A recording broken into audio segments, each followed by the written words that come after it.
di na siya babalik. Pumayag. Ganun kanya kamahal. Ganun kadali para sa kanya.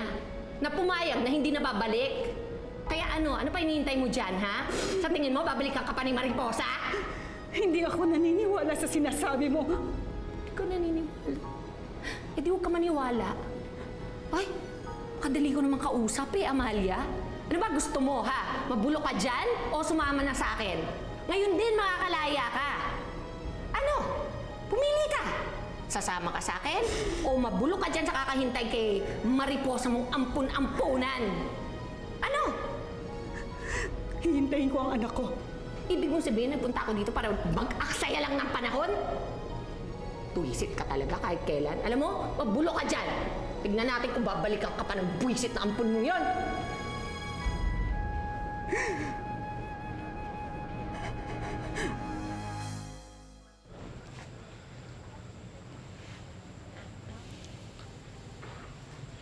Bro, ano?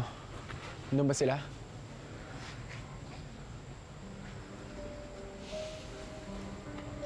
Paano yan?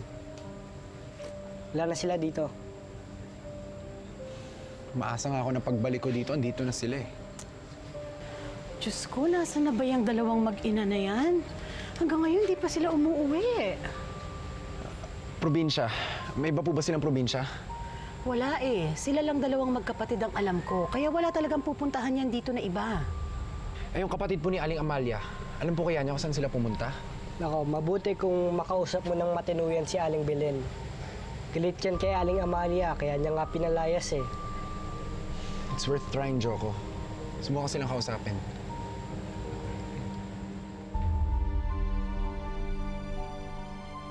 Mami, saan ka ba nagpunta kagabi? Bakit nung nagising ako, wala ka sa tabi ko? Eh, binisita ko ang tita mo. Ha? Ano nangyari kay tita? Ayun, nakakulong.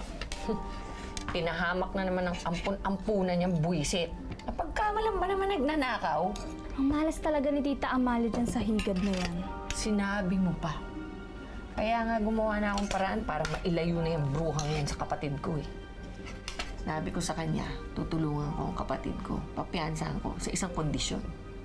Nalalayo na siya ng permanente.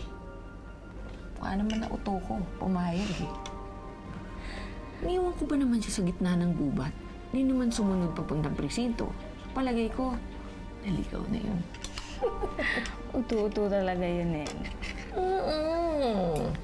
Alam mo, palagay ko, talagang naligaw na ng tuluyan yun. Kung hindi man, nakain na ng mabangis na hayop yun. Hindi kasi Tita Amalia po, pinyansahan niya na. Nako, tita mo, napaka-arte. Alam mo ba sinabi sa akin? Ayaw daw niyang magpapiyansa at hihintayin daw niya yung ampun-ampunan niyang higad na bumalik. Sira ulo na kaya tayo. Pero alam mo, Mami, ang galing mo ha. Biruin mo, nailigaw mo na nga yung higad, tapos nailayo mo pa sa atin si Tita Amalia. Wala nang pabigat. Oo nga, no? Galing ko. Galing. Idol talaga. Kumain ka natin. Gising ka pa? Kagabi pa tumataas yung temperature ng Parawa eh. After all these years na hawak natin siya, ngayon tumaas yung temperature niya. Pwede ba? Magpahinga ka muna. Kaya ka pa, Alfred. Grabe talaga yung dedikasyon mo dyan sa paruwang yan ah. Nailigtas mo na nga siya kay Rosana. Tapos ngayon, naubos na lahat ng perang inipon mo. At nagagawa mo pa rin siyang bantayan at panatiling buhay? Diligtas ko siya kay Rosana dahil naniniwala akong hindi siya pumatay sa asawa nito. Yung Professor Amaro dedicated his life discovering these creatures. At pag nabasa mo, ang alamat ng mga Parawa, peace-loving and nature lovers sila. Kaya imposibleng pumatay sila ng tao. We can never tell, Roman. Wala pang nakakakita ng kahit sino man ng isang actual at buhay na Parawa. Kaya nga sinusustain ng buhay niya eh. Para sakaling magising siya, sasagot niya ang mga tanong natin. Kung meron pa ba mga Parawa hanggang ngayon.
Mami, alis na ako ah. O sige anak, kumuha ka ng 100 baon mo dyan sa bag ko.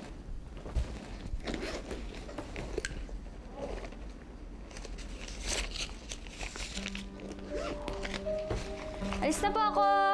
Sige, ingat anak. Oh, anong ginagawa mo dito? Kala ko ba ayaw mong palapit sa akin?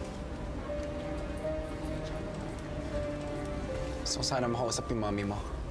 Tatanong ko lang kung alam niya kung asan si Mariposa. Sa tingin mo ba pagkatapos ng ginawa mo sa akin, gusto ka pang kausapin ng mami ko? Bahala ka dyan. Becca, please. I need to know kung talagang dito nagpunta si Mariposa. Gusto mo talagang malaman kung nasan siya? Pwede kong sabihin sa'yo, kasi alam ko, nagkita sila ni mami kagabi. Talaga? Asan siya? Sasabihin ko sa'yo, pero sa isang kondisyon. Anong kondisyon? Makikipag-date ka sa akin. Tsaka ako sasabihin ko nasan si Pangit. Ayaw mo?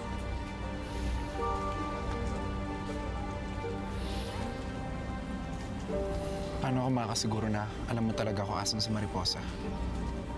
Kung ayaw mo maniwala, edi goodbye. Becca, sige na. Sige na, pumapaig na ako. Baka naman napipilitan ka lang. Tandaan mo, ginagawa ko to dahil gusto kong malaman kung asan si Mariposa. Sige.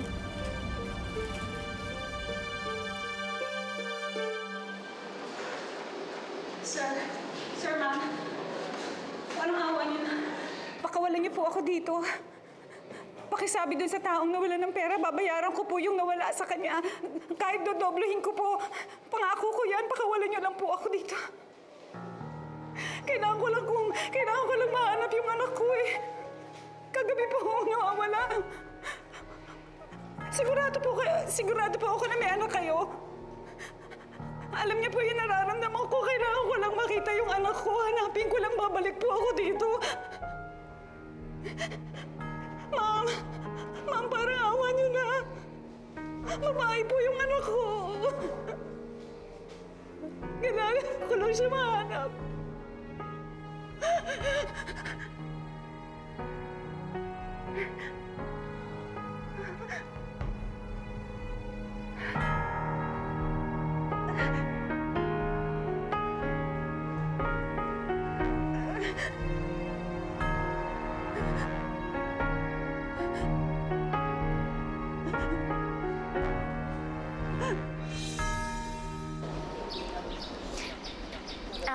Excuse me. Freshman kayo, diba? Opo. Tabi kayo. Alis, dyan kami uupo. Kailangan mahina talaga yung utak, no? Kaloka. Uy, friend. Totoo? May date kayo ni Inigo? Makayugyug ka naman eh. Oo nga. Si Inigo ang magiging date ko sa end of school ball natin. At kami ang magiging king and queen of the night. Lalo na ba yung damit ko, bonggang-bongga talaga yun ako. Pwe. Tinanong ko yung dalawa talaga. Totoo nga. Nagbago na kasi ang ihip ng hangin. Merong kailangan sa akin si Inigo, kaya napapayag ko siyang makipag-date. Ano naman kailangan niyo sa'yo? Ba't mo siya napapayag? Gusto niya malaman kung nasan si Mariposa. Eto yung tanong. Alam mo ba kung nasan si Mariposa? Yun lang. Nako, pag nalaman niyo yung Inigo na wala kang alam, lalong magagalit sa'yo yun. For sure. Actually, hindi ko naman talaga alam. Pero hayaan nyo na yun, no? Paano ko naman malalaman? Niligaw na nga siya ng mami ko sa gubat kagabi. Ganun ba? Masaya. Di ba? Ano mo Tara na! Malilate na tayo. Tay, uy, gusto niyo doon, diba? Bumalik kayo doon. Suluhin niyo, inyong-inyo na.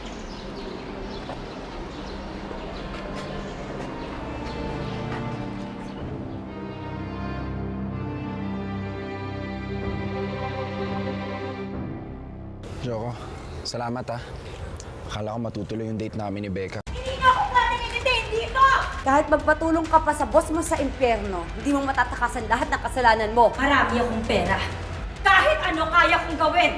Hintayin mo kung makalabas di kumanda ka sa akin. Isa siyang strict teacher. Ako si Mr. Alex Sablay. Ako ang magiging guro ninyo ngayong taon. Magiging magulo rin yata ang kanyang career. Mas importante yung sino ako. Sa unexpected comeback ng childhood BFF niya. Ikaw si Ami? Ako yung imaginary friend mo. Gulo kaya ang dala niya? Pumunta si Ami pag nahuli natin sa... O mas malala pa? Ano ba? Bitawan mo ako! Alex and Ami.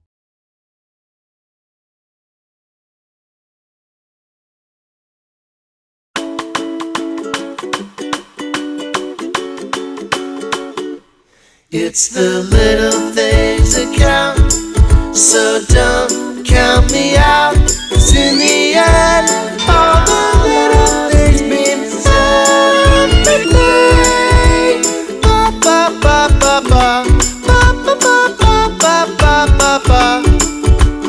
Ba ba ba ba ba, ba ba ba ba ba ba ba. It's the little things that count. It's the little things. It's the little things that count. It's the little things. It's the little things that count. It's the little things. Ba ba ba ba ba. Ba ba ba ba ba ba ba ba.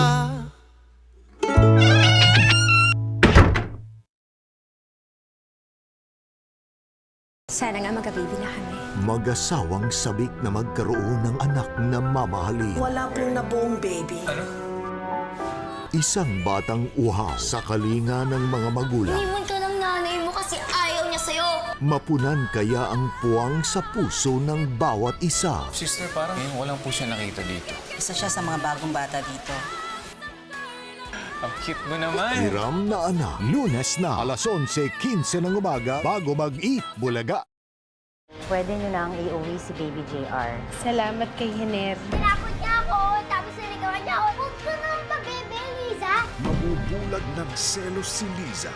Gusto mo na bang hawakan si Baby JR? Ayoko. Kumpleto na kayo tiga-ibang planeta. Magkakapatid pa naman tayo. Taga-ibang planeta ka rin. Napakahirap bang maging mabuting anak? Oo naman.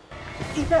Papa, bakit pinahihiyakap si Ate Ida? Anak, hindi nila magagawa yun ng papa mo. Kung ayaw na sila paalisin, ako na lang aalis. Parehas kayo ng nanay mo. Sinungaling! Sa kanyang pamamaala, Umalis ko si Lisa! Ayaw ko magpapigil! mga nganib ang buhay niya. Floor.